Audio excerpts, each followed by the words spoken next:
And now we can let Ruth Weyl speak. And that's fascinating. I'll just mention that I met Ruth through my walks. She came on one of them with her husband. And I keep my mouth shut. Ruth, over to you. Okay. Can you hear me okay? Hello? Can you hear me? Yes, Ruth, all okay? Yes, we can hear you. Yeah. You can put on the next slide. Right. So my name is Ruth Weyl Geall, and you can hear from my accent, or you will be very shortly, that I'm originally from the United States, but I've lived in the UK for over 40 years. So I'm a migrant to the UK, but my family history tells much more than that. My mother was born in the US, but her parents were Polish and Russian Jewish immigrants who came to the United States either at the beginning of the 20th century or just before the end of the 19th century. I actually know nothing about their heritage. My great-grandmother never spoke English. My mother didn't understand what she said. I think her first language was Yiddish, but I would guess she also spoke Polish. And I don't know where they came from. They were very poor immigrants to America, and they stayed as relatively poor people in the United States. But it's actually my father's history that I'm going to tell you today that's captured my interest in Poland and my desire to learn its history and to share that knowledge and understanding with you. My father was a German Jew who grew up in the town of Reichenbach in Silesia, which of course is now in Poland, and I can't pronounce it properly, but it is called Dzierżoniów. I really knew nothing of his history. He never really talked about his childhood. I knew that he'd lived somewhere that was in Poland before the war and was now in somewhere that was in Germany before the war and is now in Poland. But I knew nothing really else about either what happened to him, and I guess maybe I didn't ask, or maybe I knew it was too difficult for him to tell me. But I became interested in 2016 when I got an email from a man who was researching the history of the Jews of Reichenbach, i.e. Dzierżoniów, before the war, and found me and wanted to know my father's history. And the first thing I did was look at his history and of what is a very interesting history, which I discovered that actually Polish people in the town didn't know, of the textile industry before the war, which was one of the major textile producing places in Germany before the war. And my great-grandfather owned a textile mill in Reichenbach. But I went to Dzierżoniów in 2000, and I think it was actually 15 as opposed to 16. And I discovered the post-war history of Poland, and of course the history of Poland during the war, which I really didn't know. I knew, of course, a bit of German history. I knew about the concentration camps, but I didn't know about the struggle that Poland had in the war. And when I was in the town, and after that, I met Polish people who lived there. And in particular, I met the mayor and some of the councillors who were passionately interested both in the history of their town, because they themselves didn't know the pre-war history, and indeed some of the post-war history. Also, I realized and I appreciated that I knew nothing about it. Dzierżoniów has a really interesting history because it was so multicultural, and it had migration, as did all of Silesia, from Poles, as the last speaker said, from Lithuania, from the Ukraine, who had been from Siberia, who'd been forced there Poles had been forced there during the war and who were coming back. But it also had a very large Polish Jewish community. And many Jews in Britain say to me, but there were no Polish Jews left in Poland. Well, that wasn't true. There were 200,000 Poles that survived, Polish Jews who survived the war, and something like 17,500 lived in Dzierżoniów post-war. And that kind of began my interest in collecting the history, not just of those Jews, but of all the different communities that had lived in the town. And just to tell you that Dzierżoniów after the war was called the Polish Jerusalem. It was a town of only about 25,000 people. So having 17,500 Jews was a lot. You want to do the next slide, please? So I've collected something like 50 interviews with all of the different types of people who lived in the community. And the idea is to develop an exhibition in Poland. Joanna is somebody who's helping me with the Polish interviews and has been interviewing people in Polish who lived in the town at one point, or indeed who live in the town now. But one of the first groups, of course, to leave the town were the Germans.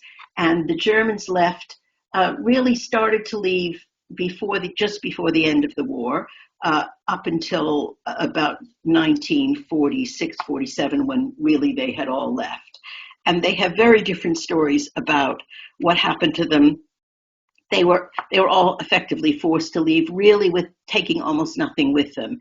And many of the people who came after them, many of the Polish Jews describe how when they went into their new apartments, it was as if the people had just walked out for a minute. There was food on the table sometimes. There were all of the cutlery, all of the beautiful surroundings were there.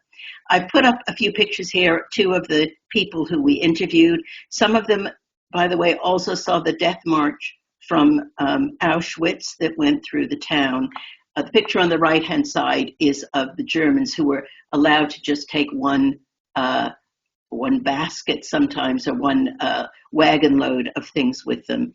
And the picture on the left right-hand side, if you can see it, is of one of the of one of the German graveyards, which were destroyed in the town during just after the war. And one of the things the mayor said, which is quite interesting, is he said, we the Poles who've come back here, who were in Ukraine, who were in Lithuania, our heritage has been destroyed. Our graveyards have been destroyed in those countries. We want to give back to people who lived in Dzierżoniów their history. And one of those histories is for the Germans who lived there before. The next slide, please.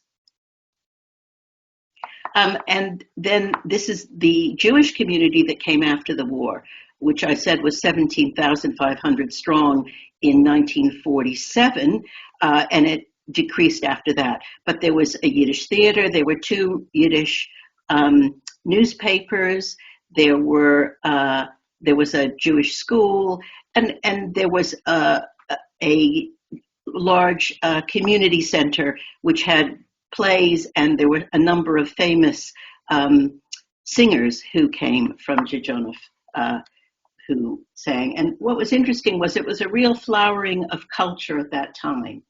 But by 1956, 55, 56, 57, after Stalin died, Jews were allowed to leave for Israel, and something like 50 to 60% of the Jews, probably a bit more than that actually, left at that time for Israel. And again, we've interviewed people mostly in Israel from this period, and what they say is that some of them didn't want to leave, but as more Jews left, it became the anti-Semitism grew in the town, and they felt they needed to leave. But the final group of Jews to leave was in 1968 when they were forced out. And I've interviewed, I think, 6, 7 of those people, 2 in Denmark and 3 in the United States. Interestingly enough, the later people left, the more traumatic their experience of leaving still is in their minds. Okay, next slide. And of course, there were the Poles who arrived. This is quite a happy picture of Poles arriving, but it was, Poles had been in Siberia, they had been starving, they had had family killed. Some of them had been before firing lines and amazingly survived themselves.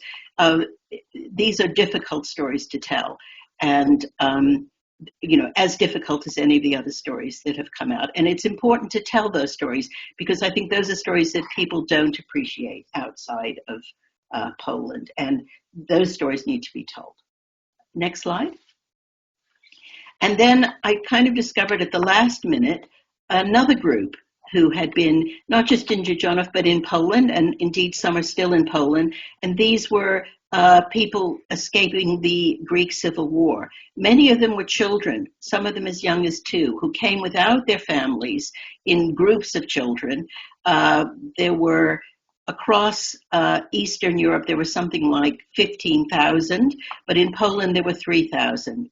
Most of them live in, I can't say the name, in Zacatec, or that's where they were, but some of them were in Dzierżoniów after the war. Some were at the school, at the technical college, at the school and communication college, and some still live in and around Dzierżoniów today.